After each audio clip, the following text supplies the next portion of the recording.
Hi everyone, welcome back to Diversibility. This is Sudhanshu, your host, and today we are at the CAG office, Controller Auditor General's office, for the event of International Women's Day, which is organized by IAAOWA. The chief guest of this event is the spouse of CAG officer of India. You will be having a lot of diverse panel in this event. This is the first time in the IAAOWA's history. You will be having the glimpse of the event now, and if you're new to the channel, please do subscribe.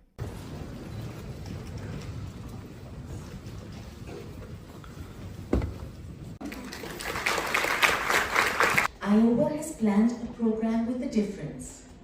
We are here to celebrate the life and awe-inspiring achievements of four remarkable individuals, Ms. Simran Chawla, Ms. Deepa Kumari, Ms. Amita Arya, and Ms. Amrita Sarkar. They are living proof of the statement by the feminist author G.D. Anderson. Feminism isn't about making women strong. Women are already strong. It's about changing the way the world perceives that strength. You will now hear from each of our guests about their incredible and deeply moving journey to date, and will have the opportunity to ask a few questions after they have spoken. They will be introduced to us by Ms. Jeetu Cherian, an IAAOWA Executive Committee member, a political communications and public policy analyst with an advanced degree in international relations, who is an expert in gender studies. Also present on stage is a young lady, Manisha, who suffered a terrible injury and is learning to live with it and stay strong and positive through her recovery and rehabilitation. Manisha is the daughter of one of the non-contractual staff at the CAG office and is therefore part of our CAG family. As advised by our patron, IAAOWA has planned to take her under our wing and give her some financial support with the hope of additional contributions from those who may wish to assist her. Every little helps, even if just to make the person feel that others understand and care about her situation. Later on, we will let you know how to contribute if you so wish. After this, we move on to a joyful celebration of International Women's Day with live music by the fabulous Top Guns band from the Indian Army and individual song and dance performances by talented members of staff in our CAG headquarters. Once that ends, we cordially invite you to join us for high tea. I will now hand over to Jeetu, who will introduce us to our very special and inspirational guest speakers. Thank you, ma'am. Honorable CAG ma'am, esteemed guests, senior officers, and all the audience, and my esteemed panelists, a very good afternoon and welcome to IAAOWA's International Women's Day celebration. It's been an honor to be here on stage with such a diverse panel. I am the spouse of Deepak Matthews, who is IATA's officer 2009 batch, and it's been a pleasure when ma'am suggested that we have this diverse panel, because there's this cliche that we talk about during International Women's Day, and while celebrating the strengths of women, there are times that we have to honor and celebrate that isn't the norm as well. So that's what the theme that we have here about pushing boundaries and crossing, the narratives, because it's easy sometimes to read or to hear about countering narratives, but when we are actually facing it, it's a different take altogether, and that's what I'm hoping our panelists will be able to share with you, their diverse journey. Each of us has a unique journey, but something that is different from the norm. And countering the narratives is what we are hoping to do over here today. So the way that we've planned today's session is that I'll give you a brief introduction of the panelists, starting with Simran, and then we'll end with Amrita. And then they each, as I introduce each guest, they'll be talking and they'll be sharing about their journey with all of you.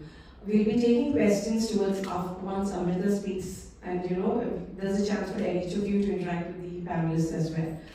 So Simran, welcome. And she is a young celebrity that we have in our midst, a social media celebrity, you could say. So she's a distinguished alumna of Hansraj College, where she served as president of the Enabling Unit, Society for Persons with Disabilities. A dedicated advocate for inclusivity, she was notably recognized by the Delhi Commission for Women, and a perfect example that each of us must be our own type of beautiful. Simran was crowned Princess India in 2016 to 17 by John Abraham. Simran exemplifies resilience and leadership in her diverse pursuits. With a thriving YouTube channel boasting over 7,000 subscribers, she intricately explores culinary delights and has reviewed more than 200 cafes and restaurants as dining destinations. Her relentless efforts have been honored by esteemed organizations, affirming her commitment to empowerment and advocacy for inclusivity. Simran presently works as the head of community partnerships at Atypical Advantage, which is India's largest livelihood platform for individuals with disabilities. I hand over the mic to you, Simran. Good afternoon, everyone. It's honored to be here and in front of all of you. I'm so proud to be here. So thank you so much for such a warm welcome and such a nice introduction, Ms. Jeetu. So talking about my life journey, it actually started when I was 5 years old. I could see earlier, but when I was 5, I got fever, and it was like the medicine that my parents used to give me was not available at home at that time. And it was 3 a.m. at night, and I was having 103 degrees Fahrenheit fever. So they called up the doctor, and the doctor said that the medicine that you give to my brother, that they used to give to my brother, you can give that medicine to Simran as well. And when they gave that medicine to me, I could not wake up the other day. And I kept on sleeping till 4 p.m. in the evening. And when I woke up, my mom woke me up. I had, red marks all over my body. And when they took me to the doctor, someone said it was chicken pox. Someone said it was, like the doctors were also not able to diagnose what it was. But it was definitely the medicine reaction. So when I went in the hospital, I stayed there for 1 month, and I lost my weight, and I just weighed like 15 kgs. My nails were gone, my hair fell off, my teeth fell off, and my body had burning blisters. It was like my body had burnt all over. But with the medicines and my family support, I could come out of all of those things. Now my skin is okay. Those blisters, those marks, everything is gone. My hair regrew. My nails came.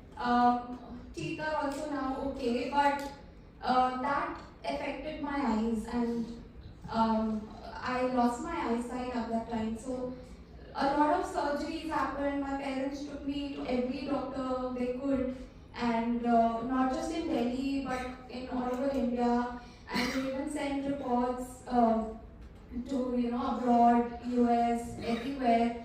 But the only answer we could hear from the doctors was, we can just wait.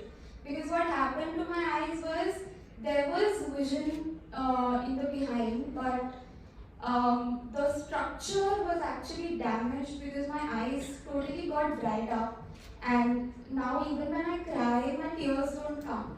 So as fish cannot live without water, eyes cannot live without water too. So after a lot of surgeries, the only difference that was there was I can now see colors. So my world is totally based on colors. So I know if someone is wearing pink or someone is wearing blue, so I can just recognize like that. Otherwise, I cannot recognize faces or anything. And with my family support, I could join, a school dedicated for visually impaired people. Earlier, my dad was not ready to send me there because, when they used to see me like that, it was very difficult for them to accept me that now I won't be able to see. And during that time, because it was like the whole world turned dark for me, and I used to lose my mental balance. I never, let my mom go away from me. I always used to stick to her, and it was like sometimes I was so irritated that I used to hit my head on the walls, and just to come out of it, I was just saying that if my family won't have been there, I think I won't be here today. So big thanks to my family and to the whole society, because when the society supports, when they understand, then only we are able to come out of it. And then when I joined the school for visually impaired people, I learned braille from there. I learned screen readers, JAWS, voiceover and phones that speaks out everything, whatever is written. And braille is something that we can touch and feel and read. So I learned all of these things, and then I was integrated to a mainstream school, and I did my schooling from there. My school life was not that great because there were a lot of studies pressure, homework, and everything, and not just me but my family also had to do a lot of hard work because so in that school the teachers didn't know braille, and I used to write down everything on my braille, and then when I used to come back home, my mom used to transcribe that. So she learned braille for me, and then she used to transcribe everything whatever I had written in braille with a pen, so that teachers can check my notebook and give the marks and everything. So this was again a challenge, but like we say that everything happens for a reason. So I passed my 12th with non-medical science. That was again a challenge which my school was not allowing me to take because for visually impaired people it was difficult to do science as there were a lot of diagrams and everything. So again, I fought with my vice principal, and if I wanted to do something, I had to do it, and there's no reason why I cannot do it. And I scored around 93% in my 12 goals, and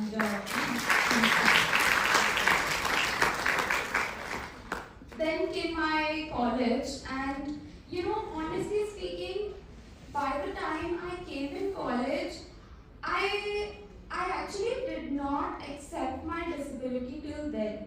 So I lost my eyesight in 2001, 14th May 2001, and when I came in college, that time also till 2015 also, I did not accept my disability.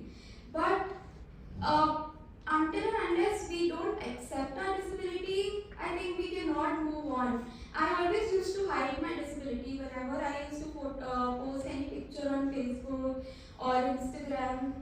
I always used to think, let me just wear the sunglasses and then put it off so that people don't get to know that there is any, I have any disability or anything. But when I came in college, I shared my story, like how I lost my eyesight with my friends, and one day one of my friends told me that there's a story competition going on in the Women Development Cell of our college, and in that she asked me to actually write my story.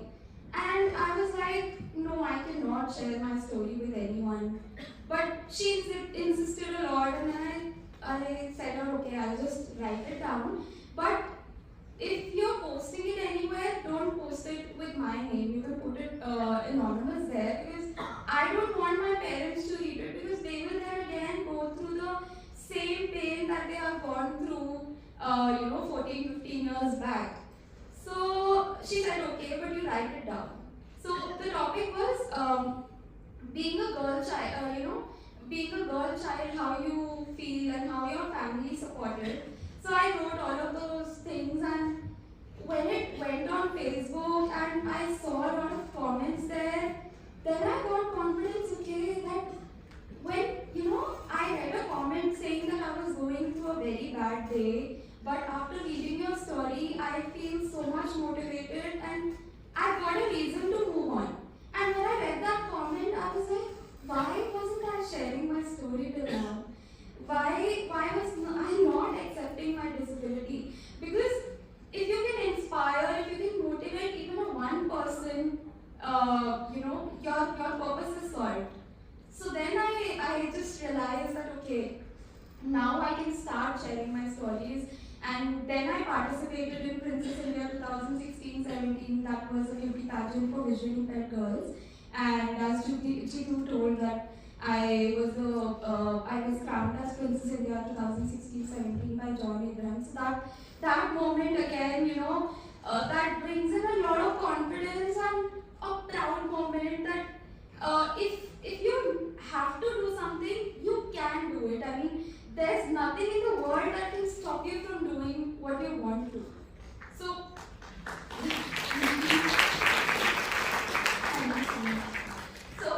in Princess India also, I had to do something different because there was a talent round.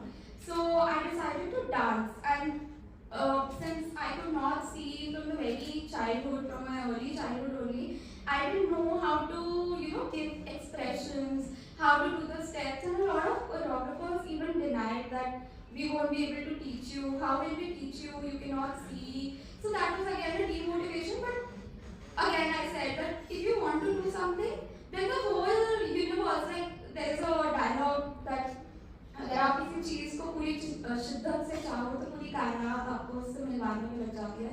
So I finally got a choreographer who taught me dance, and then I performed dance on Princess India 2016-17, and that actually made me win Princess India 2016-17. So that was a very proud moment for me, and then I got a lot of confidence after that. I started sharing my story on stage. So now I can comfortably talk about my story here on stage. But back then in 2017, 14th May 2001, so see the irony, I lost my eyesight in 14th May 2001, and 14th May 2017, I was on the stage sharing my story. I was totally trembling, but now I've shared a lot of times that now I can speak very comfortably about myself.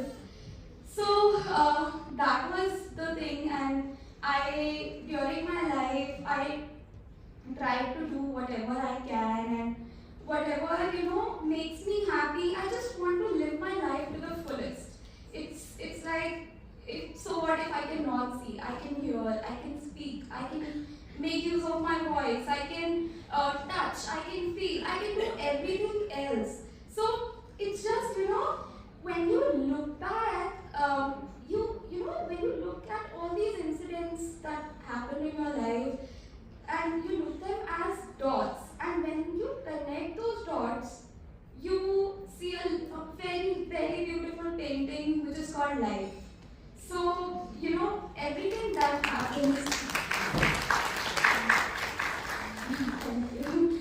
So that was it, and then I tried a lot of things, be it voiceovers, be it modeling, and I was a showstopper at many events, like it was a Big Bazaar summer collection launch, and Star Plus Anokhi, DAV Fashion and Lifestyle Week 2018. So that was all, I just wanted to do everything that I want to, that makes me happy. And then now, talking about myself, where I'm now, I am working with Atypical Advantage.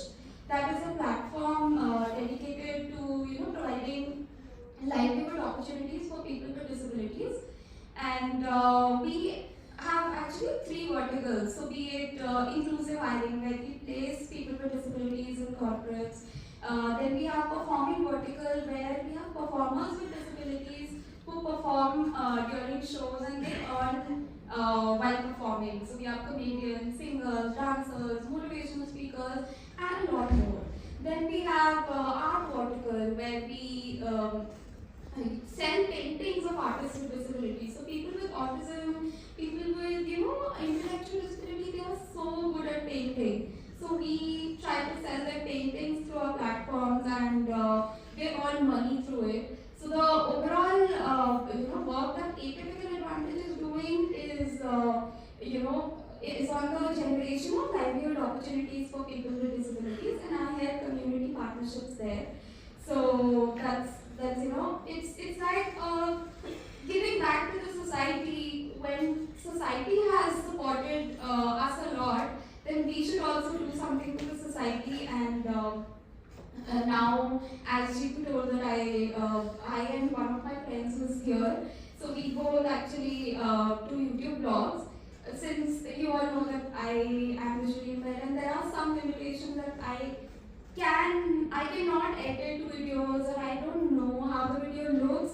So my friend actually, is the person behind the camera always, and he edits everything. So we shoot different restaurants and cafes, we review them, and we provide honest food reviews of all the cafes and restaurants.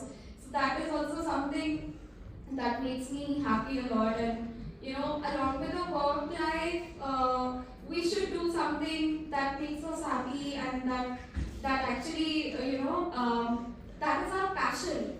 Because so this is what it is, and I would just like to say at the end that if you keep on smiling, that actually makes everything easier. Even the biggest of the problems can be solved with your one smile. And being positive is, I would say that helps you conquer each and every challenge and just live your life to the fullest. And that's it. Thank you so much.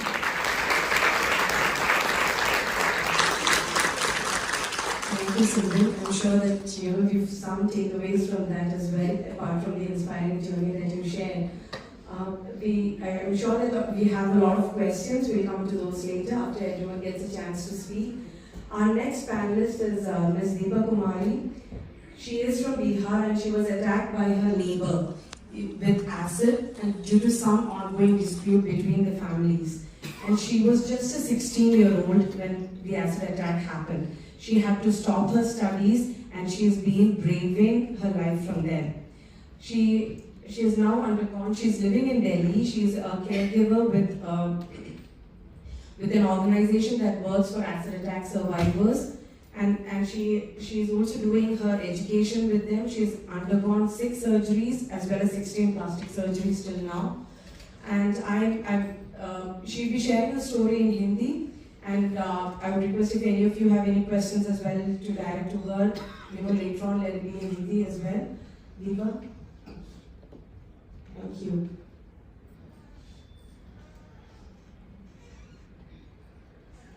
नमस्ते, मेरा नाम दीपा है और मैं बिहार से हूँ, district Siwan. मैं एक एसिड अटैक सर्वाइवर हूँ और मेरा अटैक 2015 में हुआ था। मेरा अटैक घर में ही हुआ था।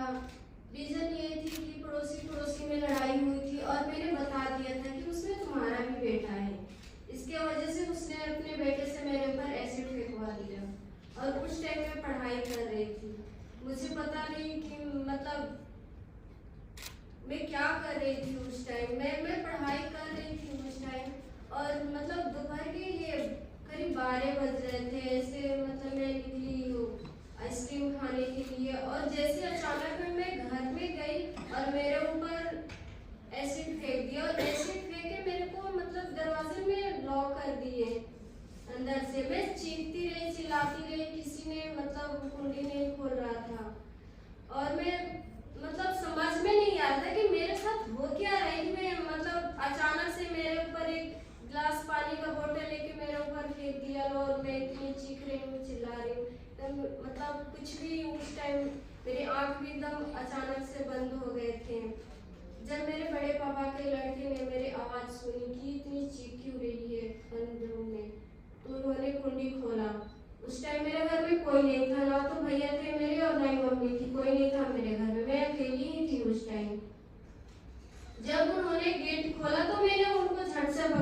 दिया और वो पूछ रहे हैं कि क्या हुआ है दीपा, तुम इतना चीख क्यों रही हो। तो मैं बोल रही हूँ कि मुझे नहीं पता कि इन लोगों ने मेरे ऊपर क्या फेंका, कुछ समझ में नहीं आ रहा था। मैं इतनी चीख रही थी, इतनी चीख रही थी। सोसाइटी वाले पूरे इकट्ठे हो गए पर किसी ने आगे नहीं बढ़ रहे थे मुझे बचाने के लिए कि लड़की इतनी चीख क्यों रही है। कुछ भी समझ में नहीं आ रहा था कि क्या हो रहा है मेरे साथ में। जब मेरे भाई ने मेरे ऊपर पानी डाला तो जब वो एसिड जब नीचे गिरा तो उन्होंने उठा के देखा तो बोल रहे हैं कि ये तो तेजाब है, इसके ऊपर तेजाब डाला गया है। फिर वहां से मेरे भाई मेरे को हॉस्पिटल ले गए, एडमिट करवाए। वहां पे डॉक्टर क्या बोल रहे हैं, ये तो पुलिस केस है, हम एडमिट नहीं करेंगे, जब तक एफआईआर नहीं होगा हम एडमिट नहीं करेंगे। वहां पे मैं 2 घंटे तक इतनी तेज में चीख रही हूँ पर किसी ने मेरी आवाज नहीं सुन रहे थे और ना ही डॉक्टर अपने इलाज शुरू कर रहे थे। नहीं हम तो नहीं करेंगे, और साफ साफ मना कर दिए। जब तक पुलिस नहीं आए, पुलिस आए एफआईआर लिखे मेरे, तो उनको तो 1 घंटा लग गया मेरा एफआईआर लेने में, जब तक मेरे बहुत फेस खराब हो चुकी थी। अगर डॉक्टर चाहते तो मेरे फेस को बचा सकते थे, लेकिन उन्होंने भी कोई मदद नहीं करी मेरी। वहाँ पे हमें 3-4 घंटे रखे गए। वहाँ पे सिर्फ कुछ मतलब मेरा इलाज नहीं हो रहा था, सिर्फ ग्लूकोज लगा के छोड़ दिए थे, डॉक्टर को भी कोई पता नहीं। फिर वहाँ से मेरे भाई मेरे को उठा के पटना ले गए। वहाँ पे पटना जाने में मेरे को 5 घंटा लगा, जब तक और मेरे फेस खराब हो गए। वहाँ पर भी मैं गई, वहाँ पर भी सबसे पहले ये पूछ रहे हैं कि क्या एफआईआर हुआ है। ये सवाल कलेक्ट्री डॉक्टर एक पूछ रहे हैं कि एफआईआर हुआ है मेरे साथ। मैंने बोला कि हाँ एफआईआर हो गई है। फिर वो हमारे इलाज के लिए लेके गए, एडमिट किए। मैं वहाँ पे 6 महीने दिन तक रही। हॉस्पिटल में ऐसी कोई सुविधा नहीं मिली मेरे को। सिर्फ एक होता है ना कि बेड मिल गया और मरीज को ऐसे लेटा दिए, छोड़ दिए, कोई मतलब वो नहीं। जैसे कि होता है कि मेडिसिन वगैरह टाइम पे मिले, ये भी नहीं मिल रहा था वहाँ पे। मेरे भाई सब मतलब बहुत कुछ झेले वहाँ पे, डॉक्टरों की बातें सुनो, ये कैसे हो गया, ये क्या हो गया। फिर वहाँ से मेरे भाई मेरे को डिस्चार्ज करा के घर पे लेके आए और मेरी हालत इतनी बुरी थी। एक ऐसी चीज होती है ना, जब फेस पे पड़ती है तो कभी जख्म सूखती नहीं है, कभी भी नहीं, कितनी भी साल लग जाए पर वो जख्म सूखती नहीं है। फिर मेरी एक सर्जरी हुई वहाँ पे, थाई से हमारा स्किन निकाला गया और पूरे फेस पे सर्जरी हुई मेरी। और सर्जरी होने के बाद मेरे दिमाग का नस कट गया था, तो मतलब पूरे रात मेरे भाई ने भी उस टाइम देखा नहीं और पूरे रात मेरे सर से एकदम ब्लड निकला और पूरे मतलब बेड एकदम पूरे रेड हो गए थे। जब सुबह में मेरे भाई मेरे से कुछ पूछे तो ना तो मेरा नाम याद है और ना ही मैं कुछ भी, मैं किसी को पहचान भी नहीं रही थी, मेरा नाम तक भी याद नहीं था। मेरे को नाम अपने लिखने में 6 महीना दिन लगा। मैं रोज लिखती थी और रोज में भूल जाती थी। वहां से मेरे भाई मेरे को घर लेके आए। जब मेरे को घर लेके आए तो मुझे नहीं पता था कि मेरी हालत इतनी भी खराब है कि लोग देख के मुझे डर जाएंगे और लोग के रिएक्शन क्या होगा कि सामने वाला बंदा मतलब रिएक्शन कैसे कर रहा है।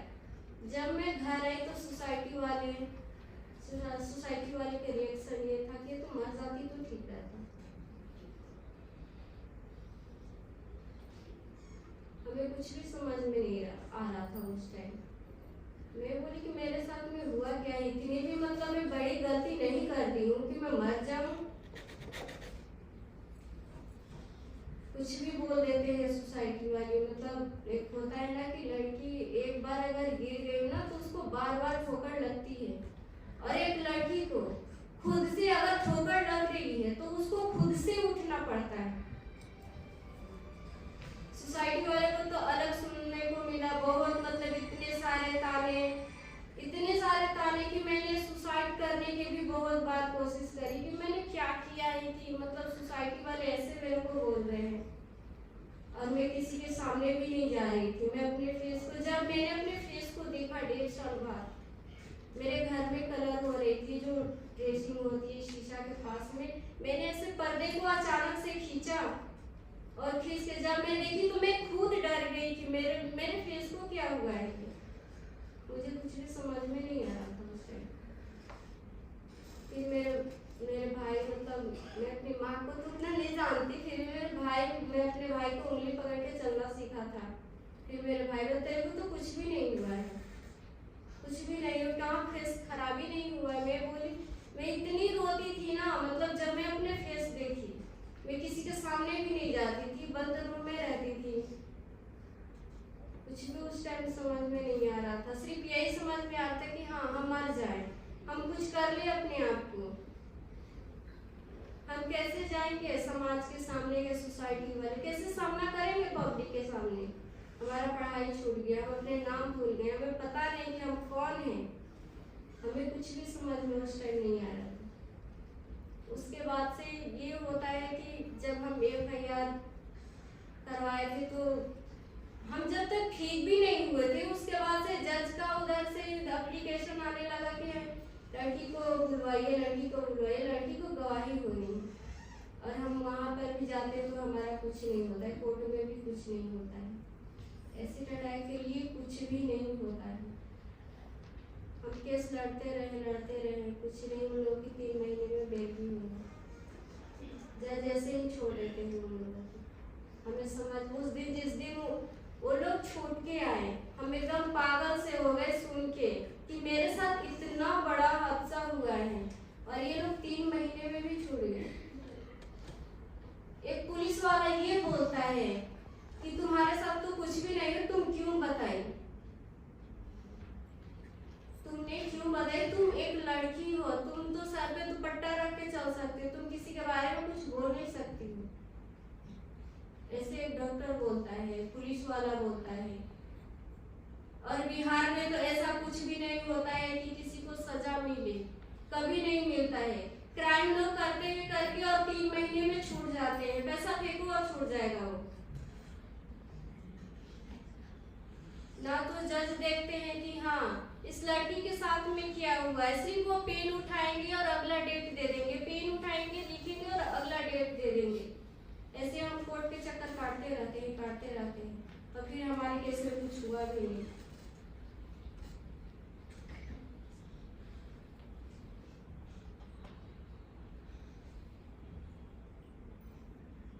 फिर मैंने सोचा, जब मेरे भाई बहन को बहुत समझाई कि तुम बहुत अच्छी हो, तुम कर सकती हो अपने लाइफ में, सब कुछ कर सकती हो। फिर मैंने अपनी पढ़ाई शुरू करी। मैं बोलती हूँ, पढ़ती हूँ, बोलती हूँ, पढ़ती, लेकिन पढ़ती तो मैं जरूर हूँ। और उन लोगों को, जिन लोगों ने मेरे साथ गलत किया, आज मैं उन लोगों की हरा के आगे बढ़ चुकी हूँ। मैं खुद गिरती हूँ और खुद से उठ जाती हूँ, मैं किसी के सहारे नहीं हूँ।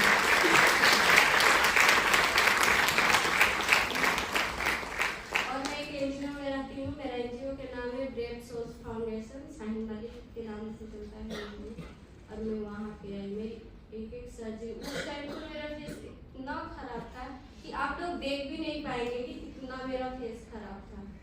और मेरा एक सर्जरी 8 लाख का हुआ है, हेयर ट्रांसफर हुई है, नेक का, मतलब बहुत सारे ऐसी ऑपरेशन हुई है। मेरी अभी भी सर्जरी चल रही है। अभी मैंने कल का डेट लेके आया है लेजर के लिए, मेरे 8 लेजर हो चुकी है। थ्रेडिंग बनवाना, ये बनवाना, हर रोज हमें हॉस्पिटल में पूरे बिना खाए पूरे दिन हमें दौड़ना पड़ता है, पब्लिक वालों के सामना करता है। जब हम ऐसे जाते हैं ना मेट्रो में, ट्रेन में, तो लोग हमें ना ऐसे देखते हैं जैसे कि कभी इंसान को देखे ही नहीं है, और अचानक से पूछ देते हैं तुम्हारे साथ क्या हुआ है। जब हम बताते हैं कि हमारे साथ एसिड अटैक हुआ है तो बोलते हैं जरूर लड़की की गलती है,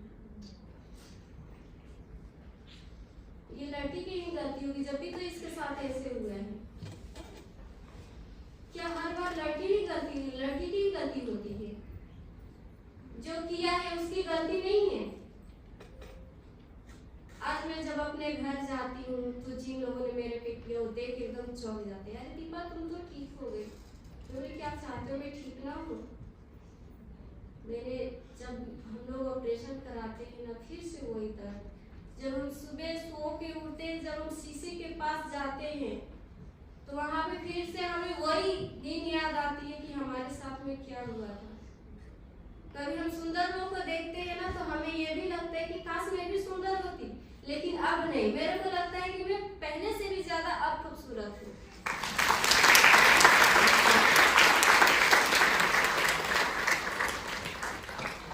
Thank you, Deepa.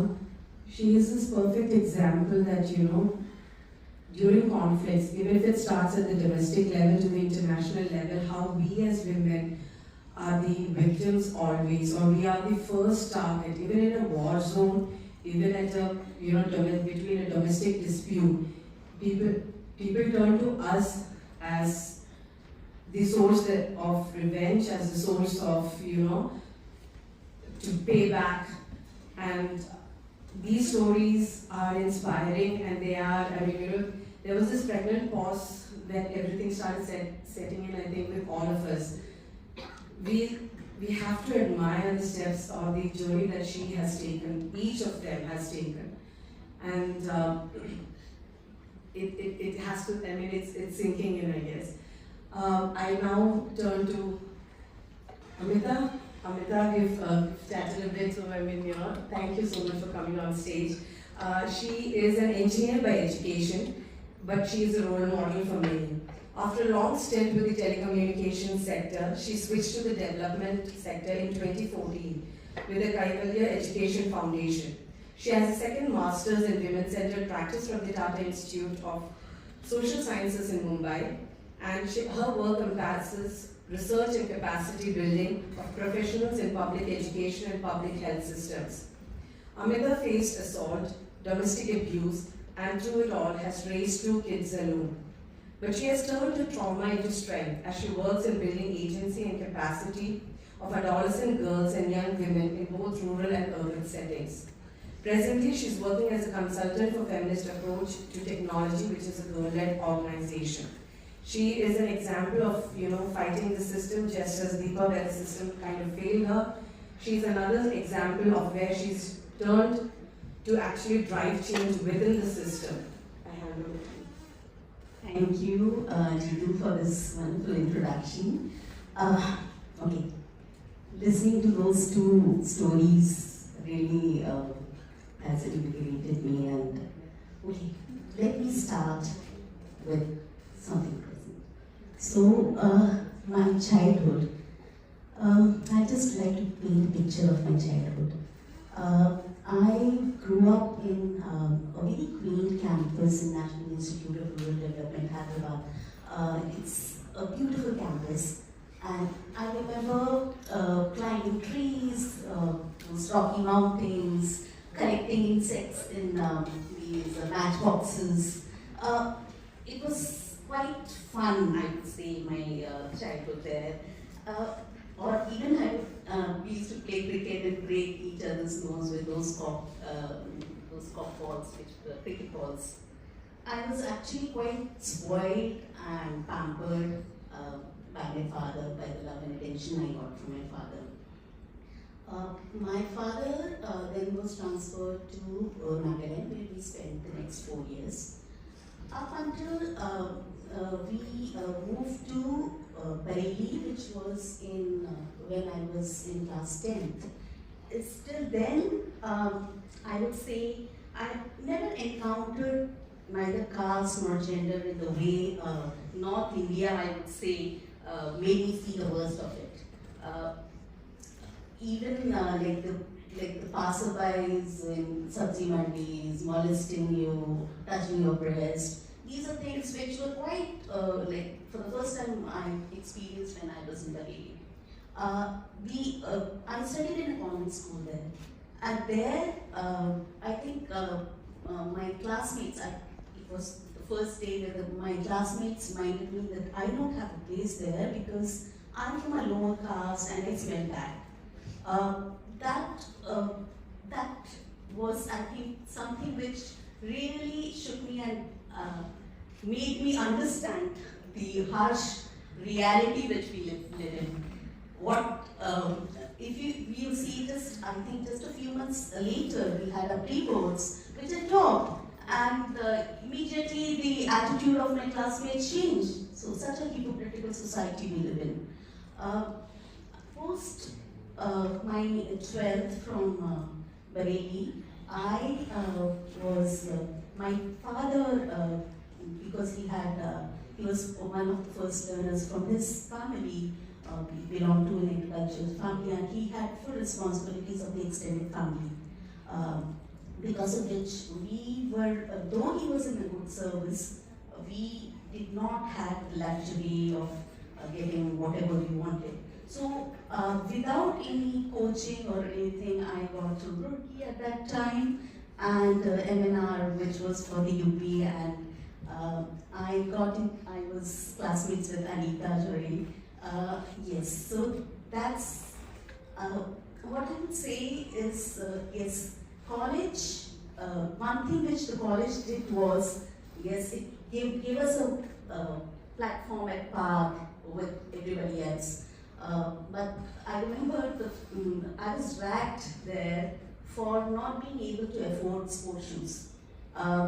It was, but I think that drove me to, in the first semester, I taught the first semester, and that's where I think the entire thing about that, the college gave me a space where I could really be myself and explore myself to the fullest. The Transgender Professional Association for Transgender Health and a faculty member for the World Professionals Association for Transgender Health.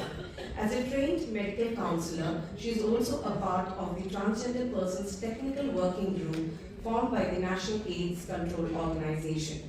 She has been working for the LGBTQI+ community and especially for the transgender community for more than 2 decades, and have been involved in numerous capacity building initiatives for the transgender communities at the national and international level. Amrita has made 3 films on transgender persons issues. She is a trained Rabindra Sangeet singer. She is listed in the Limca Book of Records for singing of India's first transgender music album, which is The Songs of the Caravan. Presently, Amrita is working as an advisor with India HIV/AIDS Alliance, which is an organization that focuses on transgender well-being and advocacy. We are just ready to hear your inspirational journey from Kolkata to Delhi. Okay, thank you so much, Jitinji, and I will definitely, I'm feeling delighted to be with all of you today. Yes, I don't know where to start from, but most of the people, when they hear the term transgender, they feel that those people who are begging on the roads, who come to your doorsteps during marriage, they are the only people who are known as criminal or hijras, right? But I will start my experience sharing, but from that point of view, that I am sure that maybe some of you do not know much about our identity, much about the challenges we face.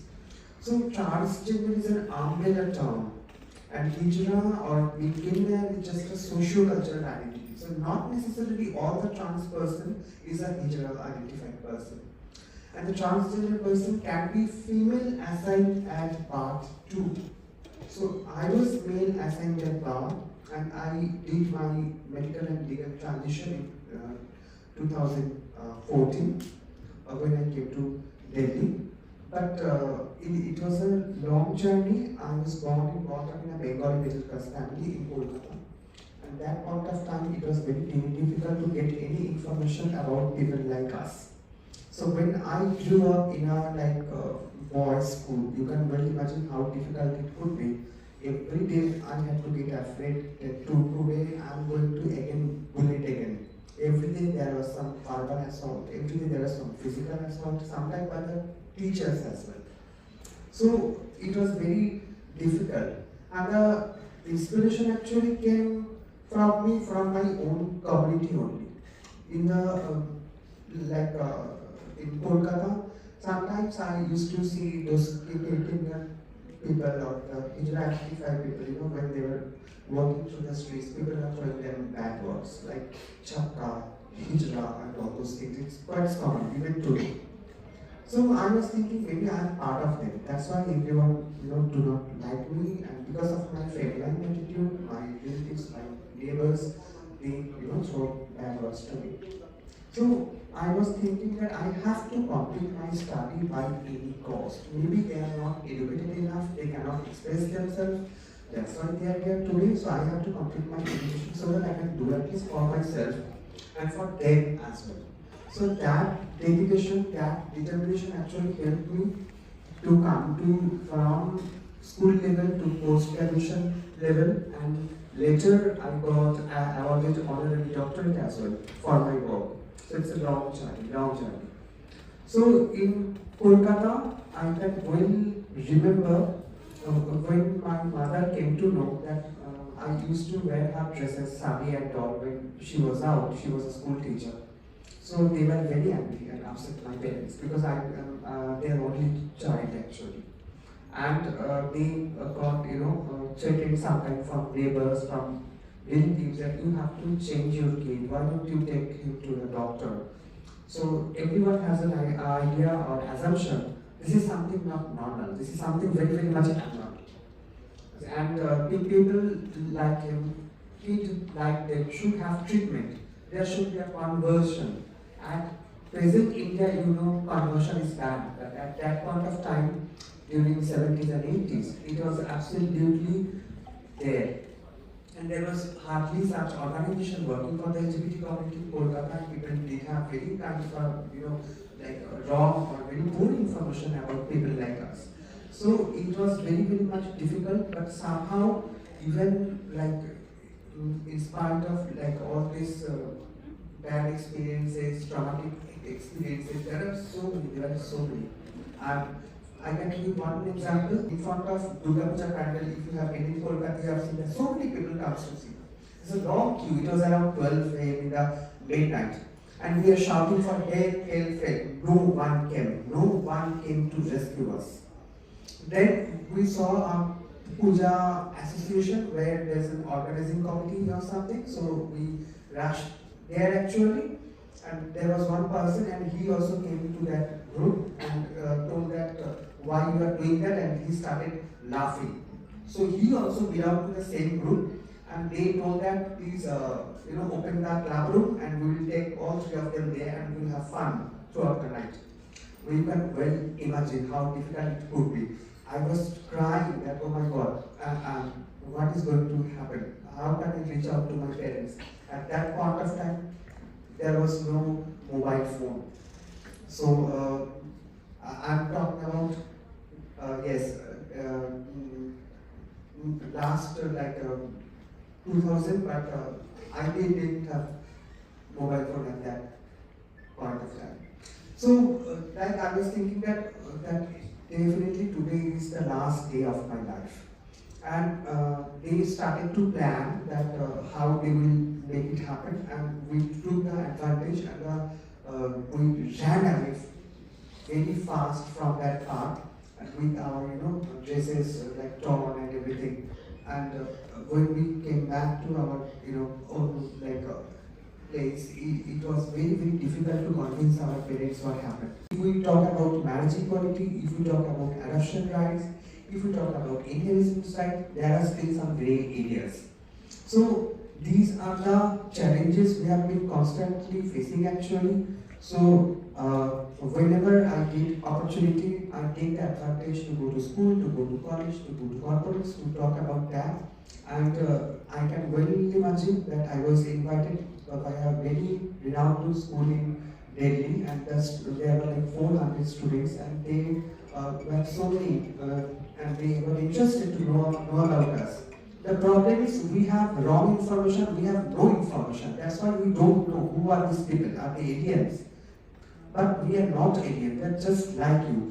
And those students actually told me the same thing, we don't know about you. That's why we start, laughing and what is this? Is this something a new creature is moving in front of us?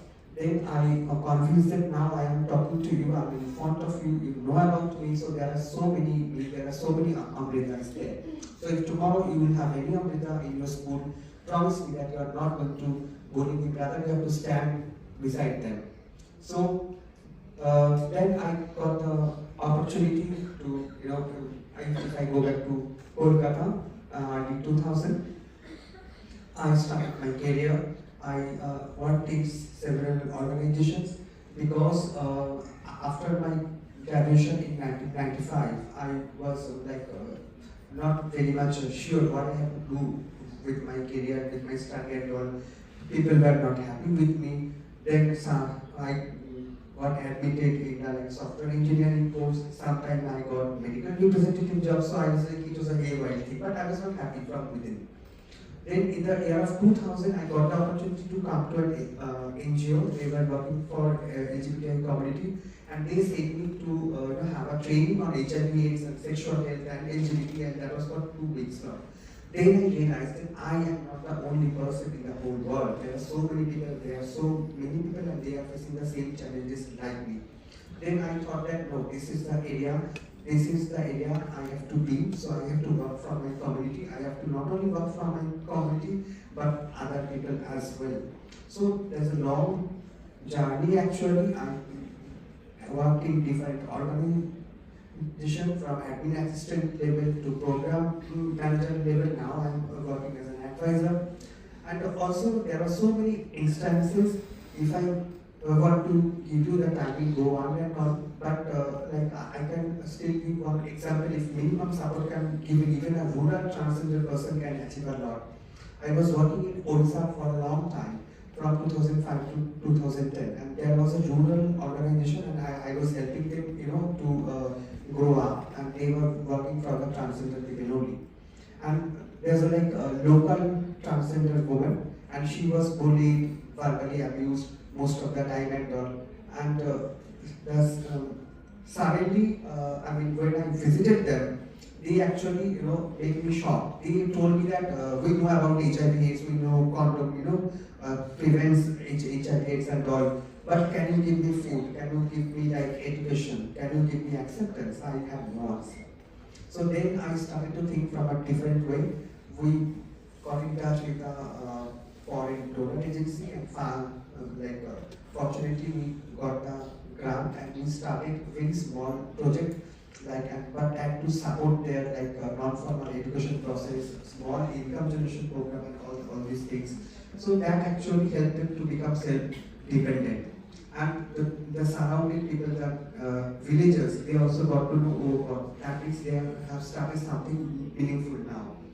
And what happened actually, some person not from the transgender community in the same village, died, and no one was there for the funeral purpose. Everyone was saying, no, this is a HIV body. If I touch it, then it will spread me and all.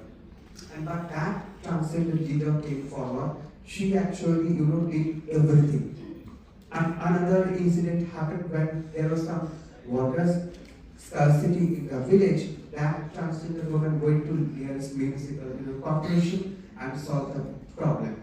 So then she got so popular in her particular village, and people's idea, made everything got changed. Oh my God, this person who have been bullied, making fun, they can do so many things. So that actually changed their mind.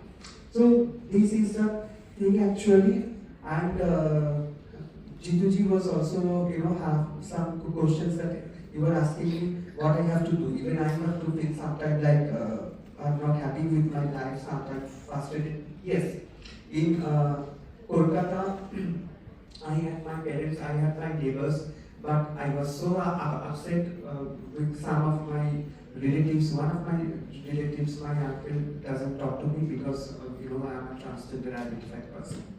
But what happened, all of us know charity begins at home. You cannot make happy everyone. So my parents has to understand me after a long time. In 2003 I came out to my mother, in 2008 I came out to my father. In 2003 my interview was published in a newspaper, and I told my mother that this is the people, this is the work I do. And she told me that, yes, I know about you, you are my child, that you used to wear my clothes. My only fear is that no one is going to take care of you, no one likes you in our family, in our nearest relatives and all. The same expression was given by my father when my interview was published with she pronoun with a like female attire in 2008 when my film got screened in international AIDS conference in Mexico. Then I told my father that this is what I do. By that time I lost my mother in 2005. So my father expressed the same concern that I appreciate the work, but if you want to do all this thing, you cannot stay here because you know your relatives do not like you at all. Then I decided that I have to leave Kolkata because I was also thinking that I am also not happy with my male body and I have so many things to do nationally, globally and all because I do not have to limit myself. I have to reach out, I have to spread out to each and every corner of life to help people like me who are frustrated, who are depressed. That's the way actually, I have to take the decision to change my city. But still I miss my city. I get the opportunity once a year I go to Kolkata. But yes, so then during all this like a long journey and all, I came across many like people like us who are facing so many problems because of their poor mental health, because of their poor sexual health. So I know so many instances where some friends of mine got committed suicide, and so this struggle is still going on for people like us. So I like to request you, if you have any question, you can ask me. Jituji knows my email. You can reach out to me because I think something has to be begun, something has to be started from somewhere, and we have to accept everyone. And womanhood is not related in not dependent on particular vagina or sexual organ. I think my womanhood is inside me. That's why I was influenced or inspired by my own mother, playing so many different roles as a housemaker, as a wife, as a mother, as a school teacher. So that's why I was thinking that I have to be like my mother.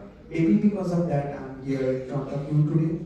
And she actually encouraged me a lot, and she gave me she grows the interest of learning Tagore. Rabindranath Tagore was a great lyricist, poet, songwriter, and all, and he had written so many good songs, and that is people have so many emotions like anger, sorrow, and all, and he had each and every feelings in like different songs. So whenever I get depressed, I used to listen to Tagore's song. I used to sing certain point of a time that today in Delhi for involving in so many things. I am not getting the opportunity to practice my singing, but there are so many people in my community, the transgender community, they are so talented in dancing, singing, and everything. But that's the bottom line. I think if we get minimum support, if we get minimum acknowledgement, even our life can be changed, even I can be you.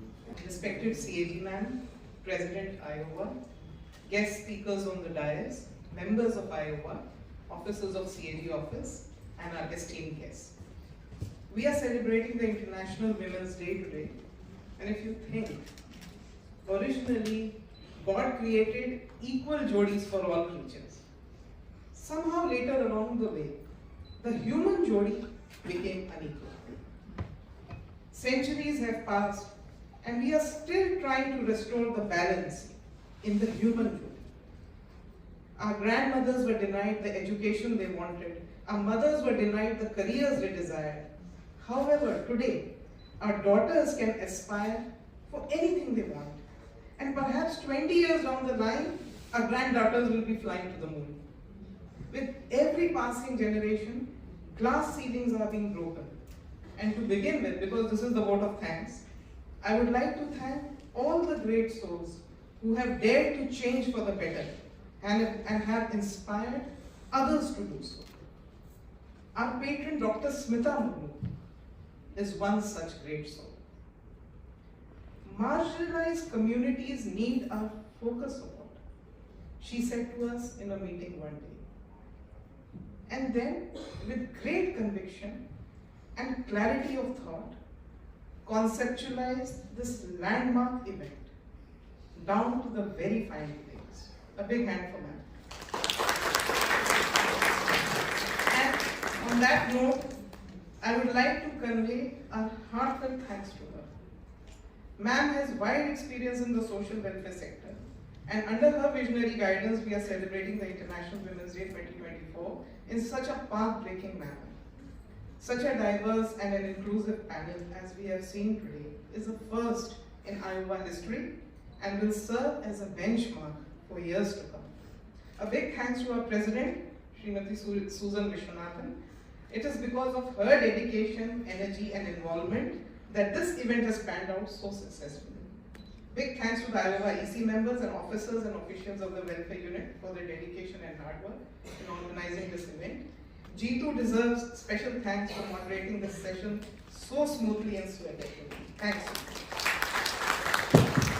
Now to express our heartfelt gratitude to our guest speakers. Your pain and struggles have shaken us to the core, and your courage and determination has filled our hearts with admiration. Dear Simran, our very own Princess India, you have such a beautiful soul, and the light coming from it has opened our nazariya. Thanks for sharing your story with us. You have shown us that challenges are meant to be overcome with zest and passion, and that with the right attitude, we all can aspire to have a great life. Thanks a lot, Simran. प्रिय दीपा, हमने आपकी दर्दनाक कहानी सुनी और बहुत धन्यवाद है आपका कि आपने हमारे साथ अपना दर्द बांटा। बहुत दिल से प्रशंसा करते हैं हम आपकी बहादुरी की और हौसले की। आपके वृतांत से हमें यह एहसास हुआ है कि जीवन में कुछ भी हो जाए, इंसानी हौसले को चलता रहना चाहिए। बार बार गिरे फिर भी उठते रहना चाहिए। भूल जाएं तो क्या हुआ, याद करते रहना चाहिए। एक दिन ऐसा जरूर आता है कि आप दूसरों के लिए एक इंस्पिरेशन बने। धन्यवाद। Amita, your winning smile has won us all. Life has thrown you a curveball on many occasions, and you have faced them with unbelievable determination and courage. Thanks for sharing your inspiring story with us. And it is truly amazing how you have managed to successfully shift from the tech world to the social sector and you have faced the challenges of a modern woman and carried out great work. Today you are carrying out great work for girl-led organizations. Amrita ji, thanks a lot for all the inspirational words. Inclusivity on its own is a very reformative concept. And your words have enlightened us in a very big way. Thanks a lot to you for broadening our vision and inspiring us to be sensitive and caring human beings with deep respect for all the beautiful souls created by God. Thank you so much.